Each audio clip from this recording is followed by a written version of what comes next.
Think about the last time someone got close, not physically but emotionally, close enough that they started to see things, the real things, the unfinished ones, the ones you don't discuss at dinner or in text messages, or in the spaces where you perform your most polished version of yourself. Think about what you did in that moment. Did you lean in, or did you find a reason, some quiet, almost invisible reason to create distance, a joke, a change of subject, a sudden need to be somewhere else? Most people, when they examine this honestly, find the same thing. The loneliness they carry is not the result of the world pulling away from them. It is the result of them pulling away first. Before the disappointment could arrive, before the rejection could take shape, before anyone got close enough to see what they were actually dealing with. This video is not about relationships. It is about something far more uncomfortable than that. It is about the specific terror that lives inside the possibility of being truly known. There is a difference between being around people and being with them. Most of us have mastered the first. We fill our lives with noise, with presence, with connection that runs along the surface like water on glass, touching everything and sinking into nothing. Emotional intimacy is something else entirely. It requires what researcher Brené Brown spent over 20 years studying, and what she found at the center of every genuinely connected life was vulnerability, not weakness, not oversharing, the specific courage to be seen without editing yourself first. The problem is that being seen without control is perhaps the most threatening thing a human being can face, because the question underneath it is not, will you like what you see? The question is, if you see all of this, will I still be worthy of connection? That is the core of shame, not guilt, which is about what you did. Shame is about what you are, and it is, as Brown's research demonstrates, the primary barrier between people and the relationship they actually want. When you feel shame, you believe something about yourself is fundamentally wrong, defective in a way that, if revealed, would cost you love. And so you manage the exposure. You show the parts you have approved in advance. You stay in control of the frame. And you call that intimacy, even though what you have built is actually a very elegant form of distance. Psychologists describe this mechanism through attachment theory, developed originally by John Bowlby and later expanded by researchers like Mary Ainsworth.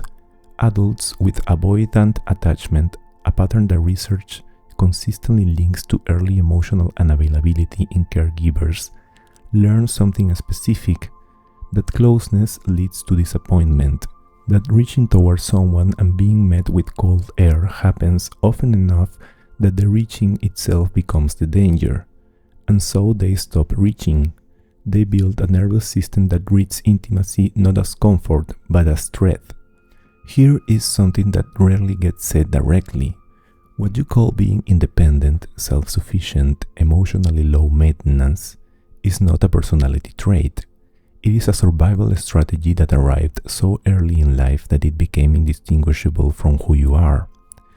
A 2025 study published in the International Journal of Applied Psychology found that hyper-independence in adults correlates significantly with both insecure attachment and internalized shame. The researchers were clear. Clinicians should recognize high self-reliance not simply as a strength, but as a potential signal of underlying emotional vulnerability being managed through avoidance. In plain language, what looks like not needing anyone is often the result of having learned at a formative age that needing someone gets you hurt. A separate study on high-achieving women with attachment insecurity described this pattern in striking detail. The pursuit of independence, they found, is often framed not just as a lifestyle but as what the researchers called emotional armor. Participants described emotional self-containment as a form of strength, something actively weaponized against the perceived danger of dependency. Read that again. Weaponized, against the danger of depending on someone. You know what that means in practice? It means the armor is working. It means it is doing exactly what it was designed to do, keeping you safe and keeping you separate. And the problem is not that you built it. The problem is that you have been wearing it so long you have forgotten it is not skin. People with avoidant attachment often appear socially fluid, even warm. They can sustain friendships, professional bonds, surface connections that carry all the visual markers of intimacy. But there is a wall at a certain depth, and when someone begins to approach that wall, something happens inside the nervous system: discomfort, a quiet urgency to redirect, an almost imperceptible withdrawal that the other person feels before they can name it. The tragedy is that the person behind the wall usually wants connection. Research confirms this consistently. Deep down, even the most avoidant individual wants to be close. They have simply built their entire internal architecture around the premise that wanting that and getting that are two different things, and that the gap between them is where you get destroyed. This is where the pattern becomes most visible and most misunderstood. There is a reason why some people who struggle profoundly with emotional intimacy have no difficulty with physical intimacy. Sex, in the psychology of avoidant attachment, often serves a specific function. It provides closeness without the exposure that real closeness requires. It is proximity managed on your terms, contact without confession, heat without history. Research published in the journal Personal Relationships found that people high in attachment avoidance reported using sex not to foster intimacy, but to serve goals entirely disconnected from emotional connection, including status and ego. A separate body of work from the Attachment Project shows that avoidant individuals are significantly more likely to prefer casual sex, short-term encounters, or purely physical arrangements over contexts where emotional expectations enter the room. What avoidant attachment cannot survive, and what research in attachment science confirms clearly, is the moment sex becomes something deeper. The moment a look lasts 1 second too long, the moment a question gets asked about the inner life, the moment the physical experience becomes a door rather than an endpoint. That is when the system activates. That is when the nervous system, shaped by decades of learning that closeness equals danger, begins to deactivate. Interest cools. Attraction dims. A relentlessness arrives and takes the shape of incompatibility when it is actually something far older than the person in front of you. This is not manipulation. It is not indifference. It is a nervous system doing precisely what it was trained to do. There is a phenomenon that psychologists call attachment deactivation. It describes what happens inside an avoidant individual when a relationship begins to deepen, when expectations arrive, when a partner asks for more than the surface can provide. The attachment system, rather than activating toward connection the way it does in securely attached individuals, shuts down. It turns off. What this looks like from the outside is someone losing interest the moment the relationship becomes real. What it feels like from the inside is usually described as the spark dying, as losing attraction, as a vague and inexplicable sense that something is wrong with the person or the situation. That is rarely the truth. The truth is that depth itself triggered the alarm. Psychology Today published clinical observations earlier this year making this precise point. In avoidant attachment, things feel warm, easy, even intimate at the beginning, but when the relationship becomes more defined, through conflict, emotional need, or the expectation of sustained presence, the distance appears. Needs get minimized, conversations shut down, a wall rises that no one authorized but everyone can feel.